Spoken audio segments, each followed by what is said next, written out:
What would you do if a waiter humiliated your family in front of a room full of strangers?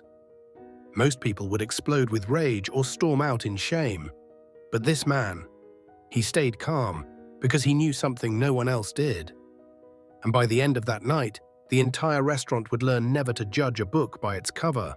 Stay with me because this story will change how you see respect and power forever. Main story: the quiet owner. Laughter rolled across the polished floor like thunder.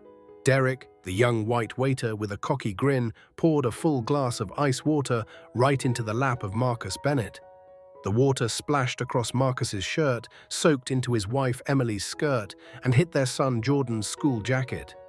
The room froze. No one moved. But whispers started, snickers followed, phones rose like silent witnesses. "We don't serve charity cases here," Derek sneered, shaking the empty glass like a trophy. Emily's hand trembled. Jordan stared at his shoes. The humiliation was thick. Marcus didn't say a word. He just stared back. Calm, quiet but intense. A photo had fallen from his pocket in the chaos. A family picture, now drenched on the floor. He picked it up, wiped the water gently and tucked it back into his coat. "This isn't over," he whispered almost to himself. "The shift begins." In the distance, the restaurant manager froze mid-step. Her face shifted, recognition flashing across her features. She knew who he was, but Derek didn't.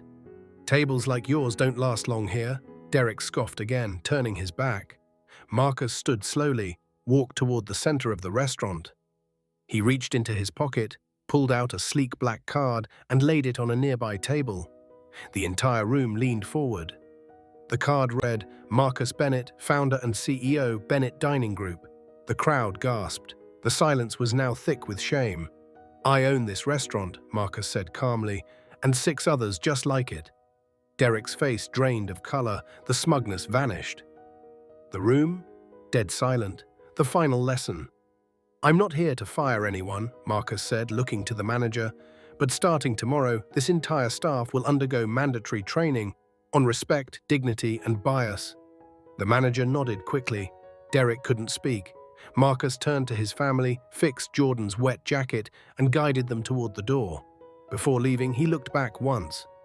Respect isn't a luxury, it's a responsibility, and it's earned, not assumed.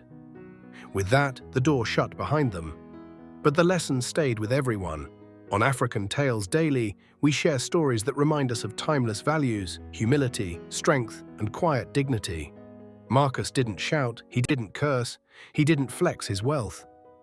He taught the greatest lesson of all: true power doesn't scream. It stands tall and walks away. If you believe stories like this deserve to be heard, subscribe to African Tales Daily. Hit the like button, share this video with someone who needs it, and drop a comment. Have you ever been underestimated? We'll be reading every story.